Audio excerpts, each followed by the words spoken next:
Order! Order! You are an incorrigible delinquent at times.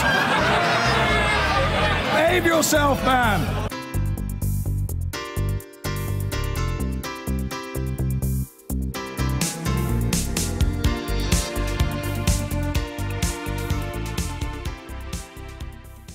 Donald Trump has again had to defend his son, Donald Jr. The US president was welcomed to France today by perhaps an unlikely ally in France's new centrist president. Emmanuel Macron was trying to bring Trump firmly back into the embrace of Europe and NATO when they met in Paris. The visit also gave Mr. Trump a chance to try to leave revelations about his son's links to Russia behind him. But as Jonathan Rugman now reports from Paris, he couldn't escape those nagging questions for long.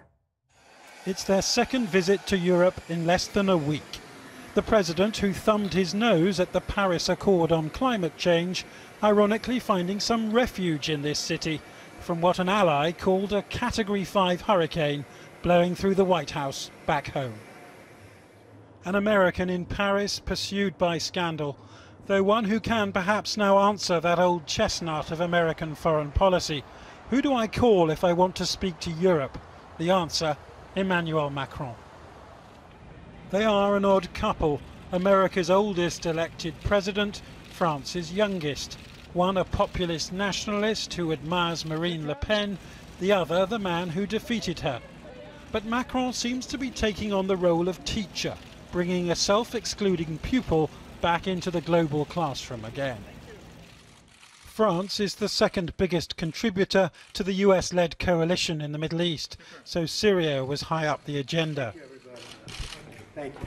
But this was also the first press conference since Mr. Trump's son, Don Jr., was accused of possible collusion with the Russians during last year's US election campaign. I have a son who's a great young man. He's a fine person. He took a meeting with a lawyer from Russia. It lasted for a very short period, and nothing came of the meeting. And I think it's a meeting that most people in politics probably would have taken. Mr. President? Yes, to answer your question, I will not interfere in US domestic policy, and I think it's always good between partners and allies not to interfere in the other's domestic life. What a good answer that is. France is America's oldest ally, and this afternoon they mark the centenary of the US's decisive entry into the First World War 100 years ago. A visit to Napoleon's tomb might have reminded both leaders of the perils of ambition. The French emperor lost hundreds of thousands of men on the Russian front. Trump's entanglement with Moscow risks only him his presidency. There are no protests along the route of President Trump's motorcade, the French taking a pragmatic view that they need to do business with the American president rather than shun him. And with the British distracted by Brexit, the French are perhaps bidding to replace them as the bridge between America and Europe.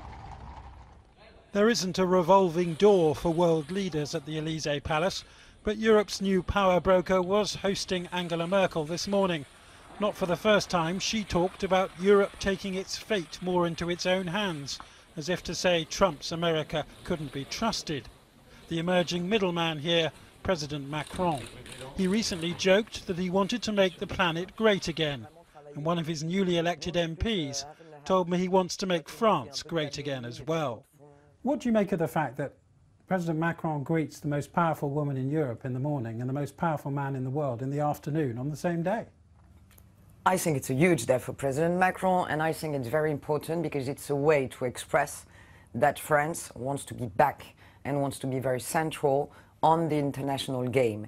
I think it's just very important that we maintain a link to solve that kind of problem, even if we don't agree with the one who is Mr. Trump, who is the one he is. But if we stop to talk with him, we won't be able to solve and to begin to solve that many issues. President Trump will surely be flattered by this old European welcome.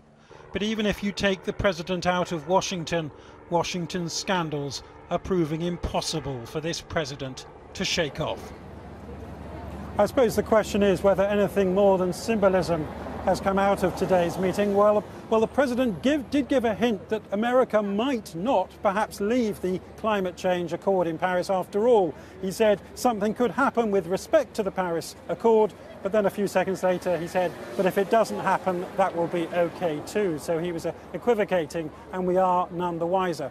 Still, it was only in February that President Trump said Paris is no longer Paris because of a series of terrorist attacks. And this evening, in about 15 minutes' time, he and his wife and the Macrons are having dinner halfway up the Eiffel Tower, cooked by the celebrated French chef Alain Ducasse. So why aren't the French revolting at the visit of President Trump?